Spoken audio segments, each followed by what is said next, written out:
Welcome back to Crash Course History. We are Joy. In today's episode, we dive into one of the most captivating chapters of human civilization, the fall of the mighty Roman Empire. Detailing about the causes and details of the fall of the Roman Empire and the effects of the fall of the Roman Empire, which we might be undergoing now, and also the world after the fall of the Roman Empire. So prepare to witness the crumbling of an empire that once stretched across continents as we uncover the explosive events and far-reaching consequences that forever shape history. From the periodic collapse of the power to the birth of new empires, join us as we dig into the mysterious tale of Rome's decline and explore its profound impact on the world. Get ready to witness the fall that echoes through the ages on Crash Course History. Chapter 1 Causes of the Fall of Rome Empire. Rome Empire was the largest empire in the world. However, even the Rome Empire couldn't avoid the empire's destiny. Many reasons lead the Roman Empire to collapse, and I'll introduce them into two parts: external and internal factors. The collapse of the Roman Empire was a complex process influenced by numerous internal and external factors. While internal challenges played a significant role, several external reasons contributed to the empire's eventual downfall. Here are some key external factors that contributed to the collapse of the Roman Empire. Barbarian invasion. One of the most prominent external factors was the relentless invasion of barbarian tribes into Roman territory. Beginning in the late 4th century, Germanic tribes such as the Visigoths, Ostrogoths, Vandals, and Huns posed a constant military threat to the empire. These invading forces exploited the empire's weakened defenses, strained resources, and internal conflicts, disintegrating Roman control over vast territories. Second, economic pressures. External economic pressures also contributed to the empire's collapse. The long-distance trade networks that once sustained the Roman economy faced disruption due to the invasions. As a result, vital trade routes were compromised, leading to a decline in the economic prosperity. Additionally, the plundering of Roman territories by invading forces further depleted the empire's wealth and resources. Military changes. The Roman Empire faced formidable military changes from external adversaries. For example, the Sasanian Persian Empire in the east engaged in a prolonged conflict with Rome, draining the empire's military and financial resources. The continuous need for defense against external threats placed immense strain on the Roman army, leading to a decline in its effectiveness and further weakening the empire's overall stability. Number 4. Rise of Christianity. While not an explicitly external factor, the rise of Christianity had significant external implications for the Roman Empire.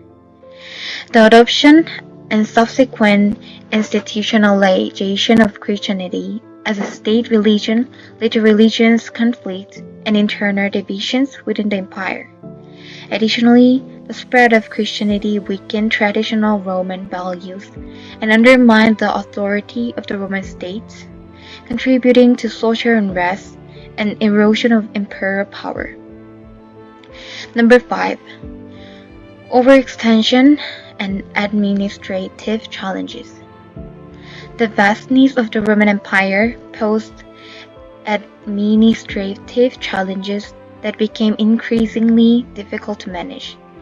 The need to defend and administer distant province as the empire expanded strained resources and bureaucratic system. Inefficient governance and corruption at various levels of administration hindered the empire's ability to respond effectively to external threats and maintain control over its territories. Chapter 2: Attempts of the Emperor of Rome. During the decline of the Roman Empire, emperors such as Diocletian and Constantine the Great took various actions to address the challenges and stabilize the empire. Emperors tried to centralize power and restore stability by implementing administrative reforms. They implemented political reforms to centralize power, introduced economic policies to combat inflation and declining productivity, and undertook military reforms to strengthen the army. Moreover, emperors divided the territory into separate administrative regions to manage the empire's business more effectively.